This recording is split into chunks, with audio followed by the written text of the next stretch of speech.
चैत्र नवरात्रि क्यों मनाई जाती है, असली रहस्य जानकर चौंक जाएंगे। आवाज धीमी करो, आंखें बंद करो और थोड़ी देर के लिए इस दुनिया से दूर चले जाओ, क्योंकि जो कहानी मैं आज तुम्हें सुनाने वाला हूं वो सिर्फ एक धार्मिक त्योहार की कहानी नहीं है। ये कहानी है उस समय की जब पृथ्वी पर अंधकार था, जब देवता भी घुटनों पर थे, जब एक स्त्री की शक्ति ने ब्रह्मांड को बचाया। ये कहानी है मां दुर्गा की। ये कहानी है नवरात्रि की उस आत्मा की जो सदियों से हर इंसान के दिल में जलती एक ऐसी लौ की तरह है जो न तूफान से बुझती है न अंधेरे से। तो सुनो, बहुत ध्यान से सुनो। नमस्कार प्यारे दर्शकों, दोस्तों, आज हम एक नई कहानी और एक नया वीडियो लेकर आपकी सेवा में उपस्थित हुए हैं। आज की कथा अत्यंत ज्ञानवर्धक और प्रेरणादायक है। कथा शुरू करने से पहले आपसे एक विनम्र निवेदन है। शास्त्रों में कहा गया है कि अधूरी छोड़ी गई कथा दुख और पाप का कारण बनती है, इसलिए इसे अंत तक अवश्य सुने। और अगर आप अपनी मां से सच्चा प्रेम करते हैं तो इस वीडियो को लाइक करें, हमारे चैनल को सब्सक्राइब करें और कमेंट में मां लिखकर अपना समर्थन दें। तो आइए बिना किसी विलंब के आरंभ करते हैं आज की प्रेरणादायक कथा। कोई हजारों साल पहले की बात है। महिषासुर एक महाशक्तिशाली दानव था। उसके पिता रंभासुर थे जो खुद एक पराक्रमी असुर थे। लेकिन महिषासुर में जो था वो सिर्फ शक्ति नहीं था, उसमें था एक अहंकार, एक जिद, एक ऐसी भूख जो कभी नहीं भरती।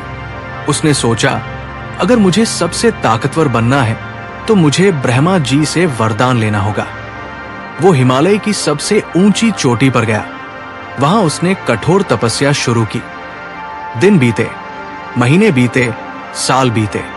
महिषासुर ने न कुछ खाया न कुछ पिया।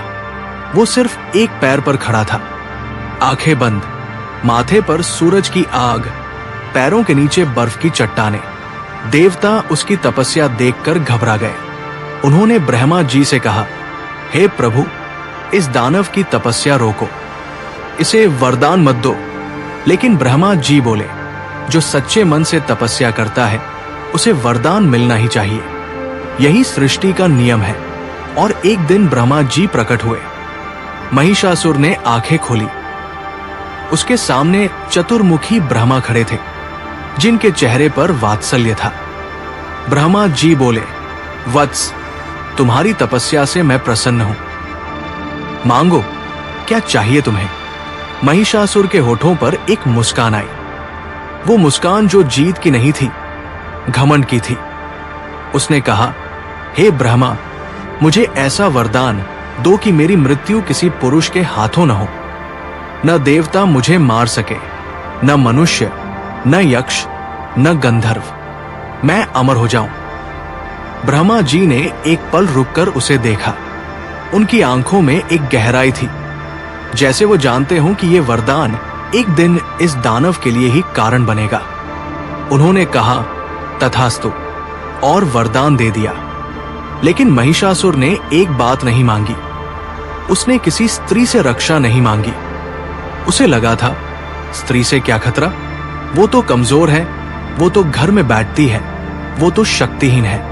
यही उसकी सबसे बड़ी गलती थी। यही उसका अहंकार था और यही अहंकार उसके विनाश का बीज बन गया। वरदान मिलते ही महिषासुर जैसे एक अलग ही इंसान बन गया। उसके अंदर एक आग जल उठी, एक अजीब नशा, एक ऐसा भ्रम कि अब वो सब कुछ कर सकता है। उसने अपनी सेना तैयार की। लाखों असुर योद्धा, महाकाय, भयानक, क्रूर। उसने हर दिशा में अपनी सेना भेजी। पहले उसने पृथ्वीलोक पर कब्जा किया, फिर पाताललोक, फिर उसकी नजर स्वर्ग पर पड़ी। इंद्रदेव स्वर्ग के राजा थे। उनके पास अमरावती थी, देवताओं का वो नगर जहां हमेशा वसंत रहता था, जहां हमेशा फूल खिलते थे, जहां हमेशा संगीत गूंजता था।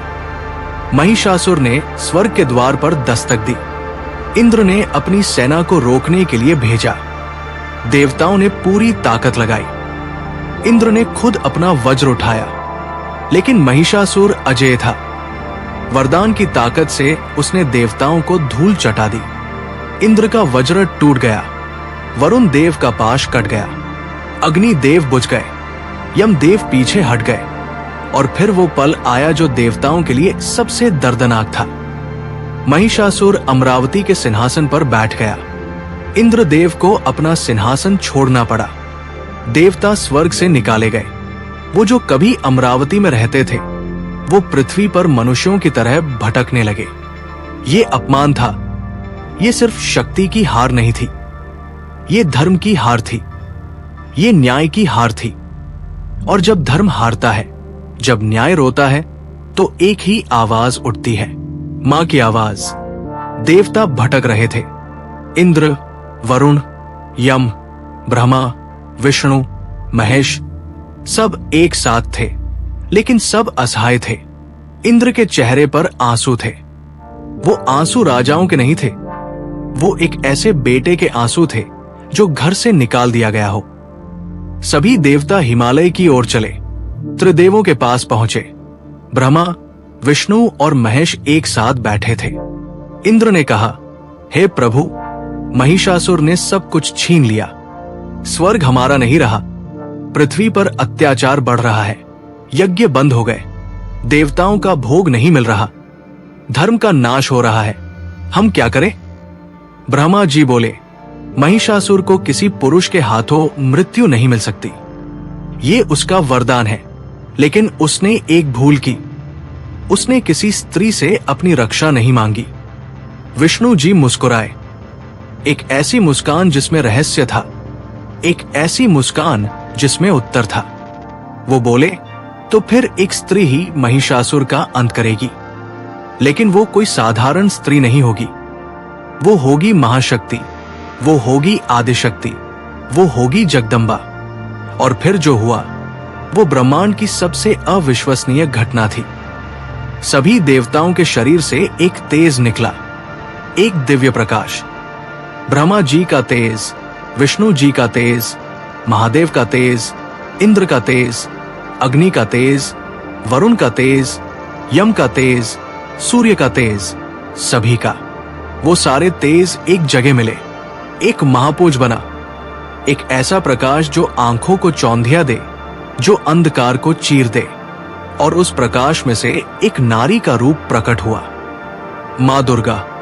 18 भुजाओं वाली, 3 नेत्रों वाली, सिंह पर सवार। उनके चेहरे पर एक शांति थी जो किसी युद्ध से पहले की शांति थी। एक ऐसी शांति जो कहती है कि अब अन्याय का अंत होगा। हर देवता ने उन्हें अपना सबसे शक्तिशाली अस्त्र दिया।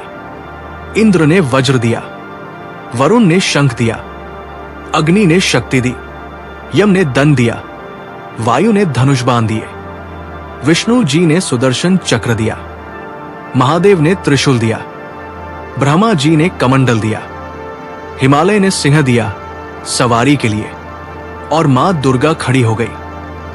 वो पल था सृष्टि की सबसे बड़ी क्रांति का। वो पल था जब शक्ति ने रूप लिया। वो पल था जब ब्रह्मांड ने सांस ली। मां दुर्गा ने एक बार सारे देवताओं को देखा। उनकी आंखों में करुणा थी, लेकिन उनके हाथों में शक्ति थी। वो जानती थी कि जो रास्ता आगे है वो आसान नहीं है।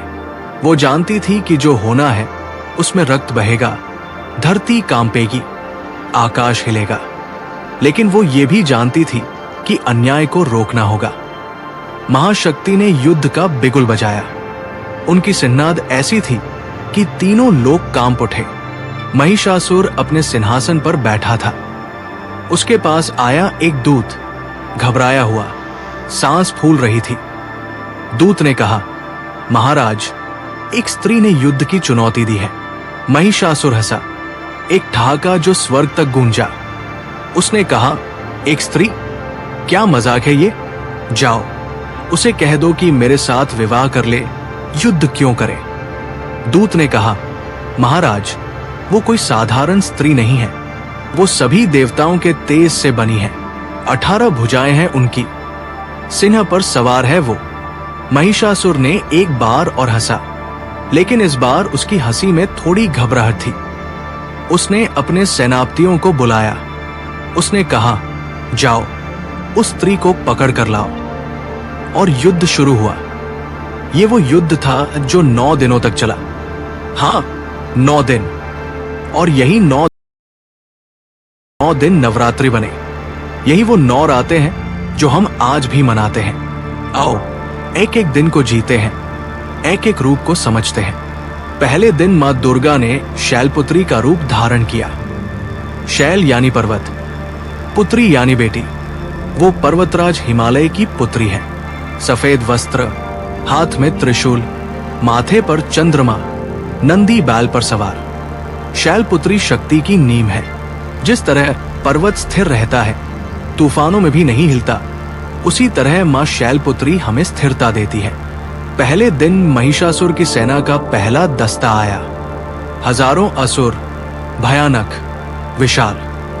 मां ने त्रिशूल उठाया और एक ही वार में सेना का पहला दस्ता धूल में मिल गया।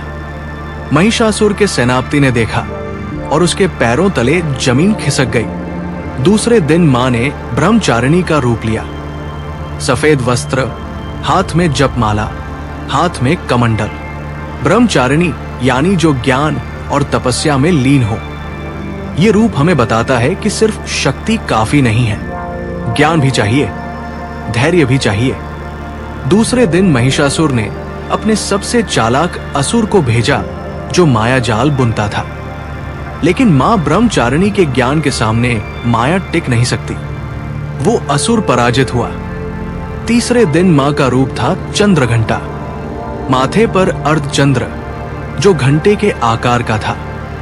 10 भुजाएं, हर हाथ में अस्त्र शस्त्र। चंद्रघंटा यानी जो शांति और वीरता का संगम हो। उनकी घंटे की आवाज से असुरों के कान फट जाते थे। तीसरे दिन एक विशाल असुर आया जो कानफोड़ू शोर से लड़ता था। मां ने अपनी घंटे की आवाज से उसे ध्वस्त कर दिया। चौथे दिन मां का रूप था कूष्मांडा। कूष्मांडा यानी जो ब्रह्मांड को पैदा करे। जब सृष्टि में अंधकार था, जब कहीं कोई प्रकाश नहीं था, तो मां कूष्मांडा ने अपनी हंसी से सूर्य को जन्म दिया था। वो सूर्य मंडल में रहती है, उनके शरीर से प्रकाश निकलता है। चौथे दिन महिषासुर ने एक ऐसा असुर भेजा जो अंधकार फैलाता था। जहां वो जाता, सब काला हो जाता। मां कूष्मांडा के प्रकाश के सामने वो अंधकार टिक न सका। वो पराजित हुआ। पांचवें दिन मां का रूप था स्कंद माता। स्कंद यानी कार्तिकेय, देवताओं के सेनापति। मां स्कंद माता वो मां है जिनकी गोद में कार्तिकेय बैठे हैं। ये रूप हमें मां की ममता दिखाता है, लेकिन जब जरूरत पड़ती है तो वही ममतामयी मां सबसे खतरनाक योद्धा बन जाती है। मां की ममता और मां का क्रोध दोनों असीम है। पांचवें दिन एक असुर आया जो मां को कमजोर दिखाने की कोशिश कर रहा था। लेकिन मां स्कंदमाता ने उसे ऐसा सबक दिया जो उसने सपने में भी नहीं सोचा था। छठे दिन मां का रूप था कात्यायनी। महर्षि कात्यायन की बेटी के रूप में मां ने ये रूप लिया। कात्यायनी वो रूप है जो सीधे महिषासुर से लड़ने के लिए तैयार हुआ। 3 नेत्र, 4 भुजाएं, एक हाथ में तलवार, एक हाथ में कमल, सिंह की सवारी। ये वो रूप है जो क्रोध और शौर्य का प्रतीक है। छठे दिन महिषासुर ने खुद अपनी सेना का नेतृत्व किया। युद्ध भयानक था।